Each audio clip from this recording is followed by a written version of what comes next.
अस्सलाम दोस्तों, आप देख रहे हैं जेमस्टोन डेली। आज की वीडियो में मैं आपसे बात करूंगा डायमंड के मतलब एक्चुअली डायमंड होता क्या है। और आपको पता है, जैसे मैंने काफ़ी सारी वीडियो में आपको बताया कि बहुत महंगे पत्थरों में ये एक चीज़ आती है जिसको हम डायमंड बोलते हैं, हीरा बोलते हैं उर्दू में।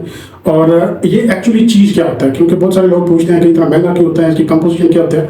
तो ये चीज़ आपकी जानना भी जरूरी है ताकि आपको पता चले कि एक्चुअली ये चीज़ क्या होती है और ये इस वजह से ये महंगा होता है। एक्चुअली दोस्तों, जो डायमंड होता है ये आपको पता होना चाहिए कि कार्बन होता है, यानी एक ही एलिमेंट होता है, बहुत ज़्यादा एलिमेंट नहीं होते। जैसे दूसरे पत्थरों में बहुत सारे एलिमेंट्स होते हैं, बहुत सारी चीज़ें, एक चीज़ों का एक मरकब बनता है और फिर वो एक चीज़ बनाती है।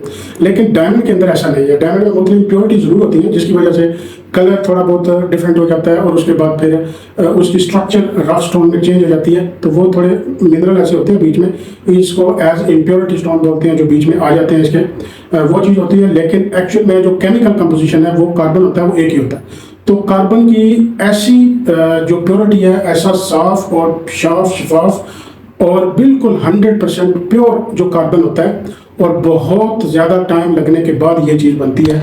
तो प्योर कार्बन जो होता है वो इस फॉर्म में आ जाता है।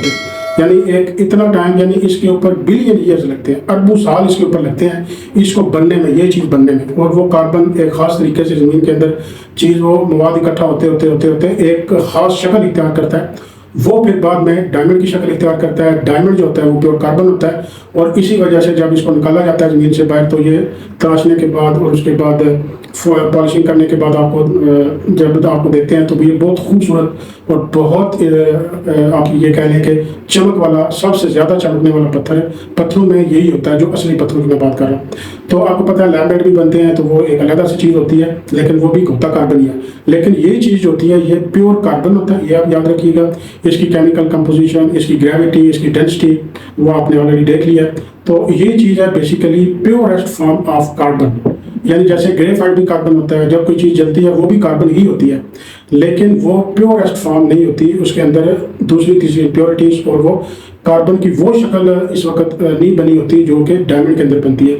तो इसके लिए इस चीज़ को बनने में, इसको उस लेवल तक पहुंचने में बहुत ज़्यादा टाइम लगता है, बहुत ज़्यादा टाइम लगता है। तो इसी वजह से ये पत्थर कीमती भी होते हैं, क्योंकि इतना साल लगने के बाद और जब आप इसको ढूंढने के लिए निकलें तो आपको इतनी जल्दी ये मिलते भी नहीं है, इतनी आसानी से मिलते भी नहीं है। तो इसलिए इन पत्थरों की एक वैल्यू अलग से होती है। और जो आम पत्थर हम देखते हैं बाहर रोड के ऊपर पड़े हैं या पहाड़ों में पाए जाते हैं, या जिनके इर्द गिर्द पहाड़ बने होते हैं, वो एक अलग चीज़ होती है। तो ये है बेसिकली डायमंड की स्टोरी, और जो आपको मैं बताना चाहता था। मुझे उम्मीद है आपको समझ आ गई होगी। किसी किस्म का रियल स्टोन खरीदने के लिए, किसी किस्म का क्वेश्चन पूछने के लिए आप व्हाट्सएप पर रब्ता करके हमारे से इंक्वायरी कर सकते हैं। और जहाँ कहीं भी आप दुनिया के किसी भी कोने में होंगे, आपको स्टोन रियल 100% हम वहाँ पे डिलीवर कर सकते हैं। इसके साथ ही मुझे इजाज़त दीजिए। अल्लाह हाफिज़।